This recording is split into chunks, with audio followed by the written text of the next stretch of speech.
মাননীয় জ্বালানি মন্ত্রী, গণতন্ত্রের বদলে বাংলাদেশে জিয়াতন্ত্র প্রতিষ্ঠা করা হয়েছে। এতই যদি মজুদ থাকে তাহলে এত বড় লাইন কেন? গণতন্ত্র নয়, চলছে জিয়াতন্ত্র। ব্যাংক থেকে দুদক, সব দখলে। তেলের লাইনে কাঁদছে মানুষ, আর হাওয়া ভবনের প্রেতাত্মারা দখল করছে রাষ্ট্রযন্ত্র। শাহবাগ থেকে পল্টন, এবার টার্গেট সরকারের বাংকার। তবে কি ছিনতাই হয়ে গেল ২৪-এর বিপ্লব?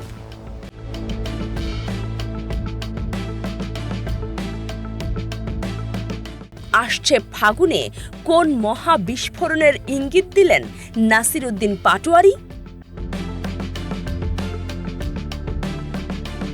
গত ১৭টি বছর ধরে এই দেশের মানুষ বুক বেঁধেছিল একটি স্বপ্নের। স্বপ্নটি ছিল একটি সত্যিকারের গণতান্ত্রিক বাংলাদেশের। ২৪-এর গণ অভ্যুত্থানে বুকের তাজা রক্ত ঢেলে দিয়ে ছাত্র জনতা যখন একটি ফ্যাসিস্ট সরকারের পতন ঘটিয়েছিল, তখন সবাই ভেবেছিল এবার হয়তো মুক্তি মিলবে, এবার হয়তো রাষ্ট্রযন্ত্র ফিরে পাবে তার হারানো মেরুদণ্ড। কিন্তু আজ বিপ্লবের এতগুলো দিন পার হওয়ার পর সেই স্বপ্নের বাংলাদেশ আসলে কোথায় দাঁড়িয়ে আছে?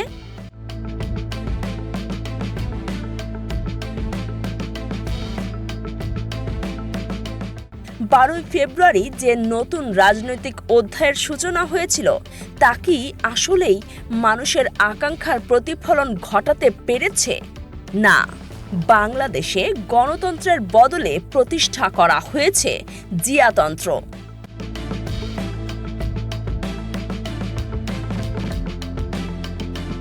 তারা ব্যাংক দখল করেছে, পার্লামেন্ট দখল করেছে, বিচারালয় দখল করেছে। কথাগুলো কোনো সাধারণ মানুষের নয়। এই চরম বিস্ফোরক এবং রোমহর্ষক কথাগুলো বলেছেন জাতীয় রাজনীতিতে আবহমান কণ্ঠস্বর নাসির উদ্দিন পাটোয়ারি।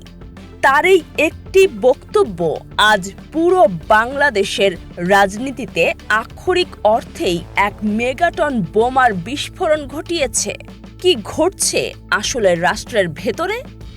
কারা ছিনতাই করে নিল ২৪-এর স্পিরিট? কেন মানুষ আজ রাস্তায় হাতে বালতি নিয়ে দাঁড়িয়ে আছে? আসুন নাসির উদ্দিন পাটোয়ারির এই ঐতিহাসিক বক্তব্যের প্রতিটি শব্দের গভীর রাজনৈতিক ব্যবচ্ছেদ করি। নাসির উদ্দিন পাটোয়ারির বক্তব্যের সবচেয়ে ভয়ঙ্কর দিকটি হল স্টেট ক্যাপচার বা রাষ্ট্রযন্ত্রের পুরোপুরি দখল।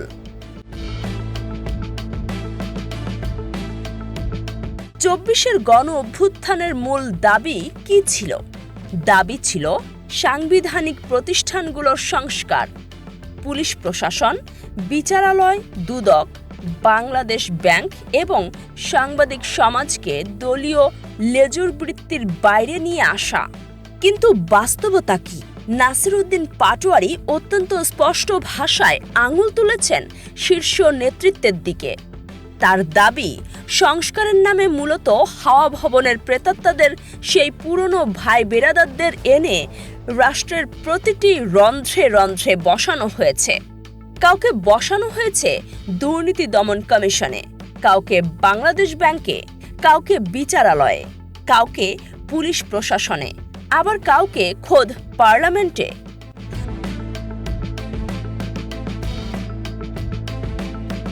সবচেয়ে ভয়ঙ্কর অভিযোগটি হলো এদের হাতে ধরিয়ে দেওয়া হয়েছে অলিখিত একটি গ্রিন কার্ড। তাদের বলা হয়েছে, তোমাদের মুখ বন্ধ রাখো আর এই গ্রিন কার্ড দিয়ে বাংলাদেশের মানুষের সাথে যা ইচ্ছা গাদ্দারি করো।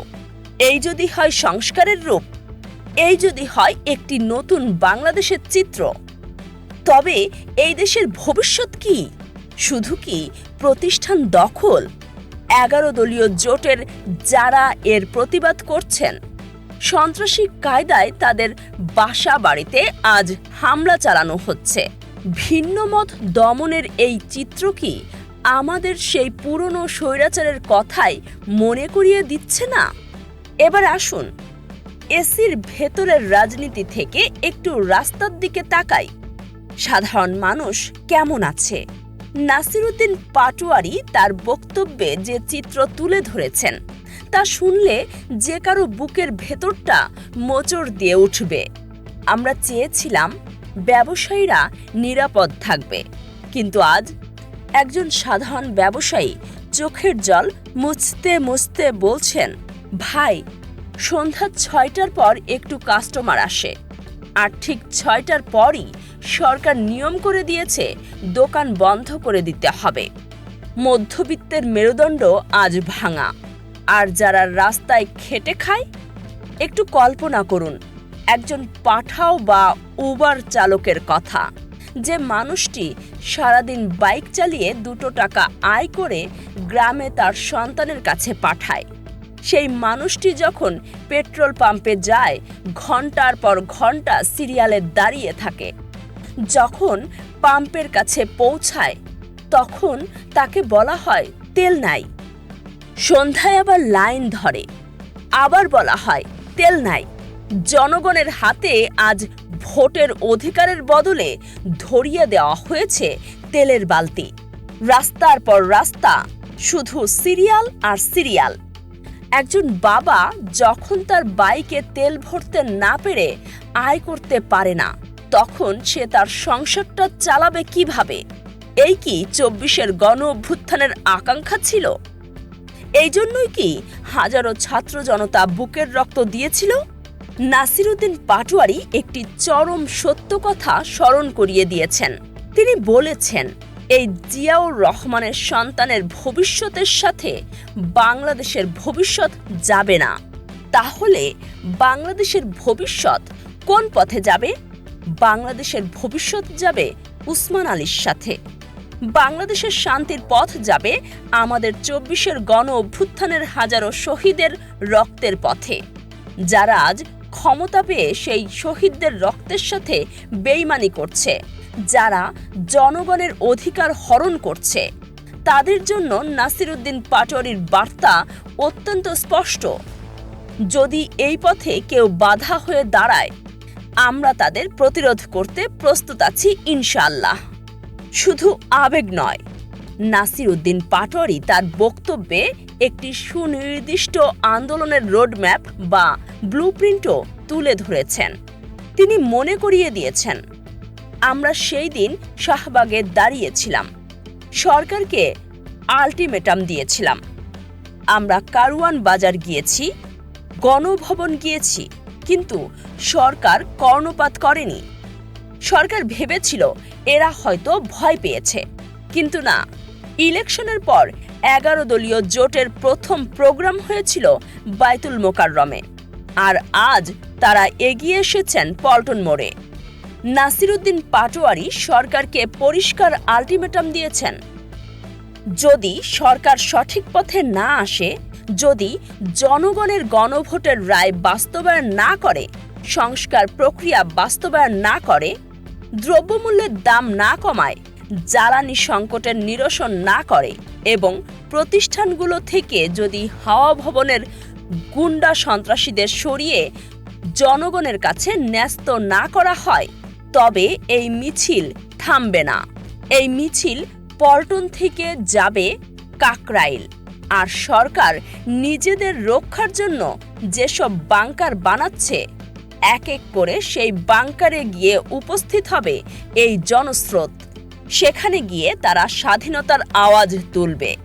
বক্তব্যের একদম শেষ প্রান্তে এসে পুলিশ এবং প্রশাসনের প্রতিও একটি কড়া কিন্তু সুশৃঙ্খল বার্তা দিয়েছেন তিনি বলেছেন, আপনারা দেখেছেন পার্লামেন্টে আমরা যেমন ডিসিপ্লিনড বা সুশৃঙ্খল, রাজপথেও আমরা সুশৃঙ্খল। প্রশাসনের ভাইদের বলবো, আমরা ডিসিপ্লিনড কায়দায় আছি এবং ভবিষ্যতেও থাকব। কিন্তু অতীতে যেই ধরনের জনহয়রানিমূলক প্রোগ্রামগুলোতে আপনারা বাধা দিয়েছেন, সেইভাবে যদি আমাদের সাথে কোনো কিছু করা হয়, তবে আপনাদেরও প্রতিহত করা হবে ইনশাআল্লাহ। এটি কোনো ফাঁকা বুলি নয়, এটি একটি জেগে ওঠা জনতার চূড়ান্ত হুঙ্কার। সবশেষে তিনি যে বাক্যটি উচ্চারণ করেছেন তা আগামী দিনের রাজনীতির সঙ্গে এক বিশাল অশনি সংকেত। তিনি বলেছেন, আসছে ফাগুনে, বসন্ততে, আগামী দিনগুলোতে দ্বিগুণ, তিনগুণ, চতুর্থ গুণ হয়ে ইনশাআল্লাহ আমরা মাঠে ফিরব। ইনকিলাব জিন্দাবাদ, আজাদি জিন্দাবাদ। আসছে ফাগুনে কি তবে নতুন কোনো মহাবিস্ফোরণ ঘটতে যাচ্ছে বাংলাদেশের রাজনীতিতে? সরকার কি এই আলটিমেটামকে আমলে নেবে, নাকি অহংকারে অন্ধ হয়ে আবারও কোনো পতনের দিকে এগিয়ে যাবে? 24-এর বিপ্লবের আগুন কিন্তু এখনো পুরোপুরি নেভেনি। সেই আগুন আবারও জ্বলে উঠলে কোনো বাঙ্কারি যে কাউকে বাঁচাতে পারবে না তা নিশ্চিত।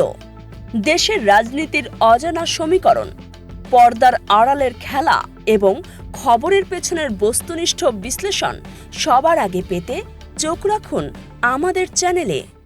এতক্ষণ দেখছিলেন ইকো অফ বাংলাদেশ। প্রতিদিনের এমন নিউজ আপডেট পেতে সাবস্ক্রাইব করুন আমাদের চ্যানেল, সেই সাথে অন করে রাখুন বেল আইকন।